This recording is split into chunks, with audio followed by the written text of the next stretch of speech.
அருமையான சகோதரர் Charlie Kirk என்று சொல்லக்கூடிய ஒரு வாலிபர். அவர் இயேசுவை விசுவாசிக்கிற ஒரு ஸ்ட்ராங்கான ஒரு ஆண்டவருடைய ஊழியத்தை, வசனத்தை தெளிவாக போதிக்கிற சொல்லுகிற ஒரு ஊழியக்காரராக கர்த்தர் பயன்படுத்தி கொண்டு வந்திருக்கிறார். அவர் இயேசுதான் வழி, சத்தியம், ஜீவன் என்பதிலே உறுதியாக அவரை குறித்து பேசியிருக்கிறார். அது மாத்திரமல்ல, அவர் பாவத்தை கண்டித்து எதிராக பேசியிருக்கிறார்.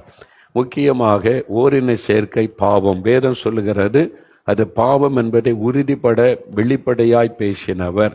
அது மாதிரி ஆணை ஆண் திருமணம் செய்வது, பெண்ணை பெண் திருமணம் செய்வதெல்லாம் வேதத்துக்கு புறம்பான, ஆண்டவருக்கு அருவருப்பான பாவம் என்று வேதத்தில் சொல்லப்பட்டதை தைரியமாய் பப்ளிக்காக பேசி இருக்கிறவர். அதே மாதிரி அபாஷன் பண்ணுவது, கருவில் இருக்கிற குழந்தை அழிப்பது, இதெல்லாம் பாவம் என்று தெளிவாய் பேசி இருக்கிறார். முக்கியமாக வாலிபர் மத்தியில் அவர் மூலமாய் விழிப்புணர்வு உண்டாயிற்று. கல்லூரிகள் தோறும் போய் ஆயிரக்கணக்கான வாலிபர்களை சந்தித்து அவங்க என்ன கேள்வி கேட்டாலும் அதற்கு பதில் சொல்வார், வேதாகமத்திலிருந்து தெளிவுபட. அதனால வாலிபர் மத்தியில் விழிப்புணர்வு வர ஆரம்பித்தது. அவங்கெல்லாம் இது பாவம், தவறு என்பதை அறிய ஆரம்பித்தாங்க. இந்த மாதிரி பாவத்தில் இருக்கிறவங்களுக்கு அது பிடிக்குமா? பிடிக்காது. இந்த கருக்கலைப்பு செய்வதை ஆதரிக்கிற கூட்டம் அமெரிக்காவில் இருக்கிறாங்க. அது மாதிரி ஓரினை சேர்க்கை ஆதரிக்கிற ஒரு கூட்டம் இருக்கிறாங்க.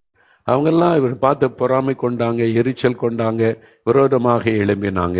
இந்த மாதிரி காரியெல்லாம் ஊழிய செய்யும் போது நடக்கிறது உண்டுதான். இயேசுக்கு விரோதமாகவே எழும்பினாங்க. பவுல் அப்போஸ்தலன் சத்தியத்தை சொன்னதுனால நான் சத்துருவானேன்னு சொல்றாரு. அந்த மாதிரி அது மாதிரிதான் அங்கே ஊட்டா என்கிற இடத்துல ஒரு கல்லூரி மாணவர்கள் மத்தியில, ஆயிரக்கணக்கானர்கள் மத்தியில செய்தி பேசி கொண்டிருக்கும் போதுதான் அவர் சுடப்பட்டு ரத்தம் சிந்தி மரித்திருக்கிறார்.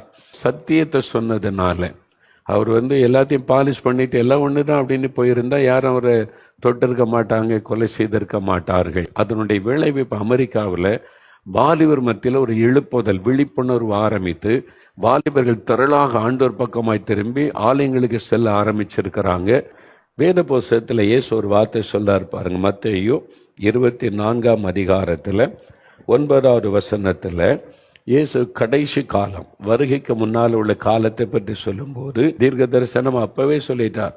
இயேசுவை பேசி சத்தியத்தை பேசும்போது உங்களை உபத்திரவத்துக்கு ஒப்பு கொடுத்து உங்களை கொலை செய்வார்கள். சுத்தத்தை பற்றி பேசும்போது பாவத்தில் இருக்கிறவங்களுக்கு கோபம் வரும், பகை உணர்வு வரும், அது உண்டாகும், கட்டாயம் இருக்கும்.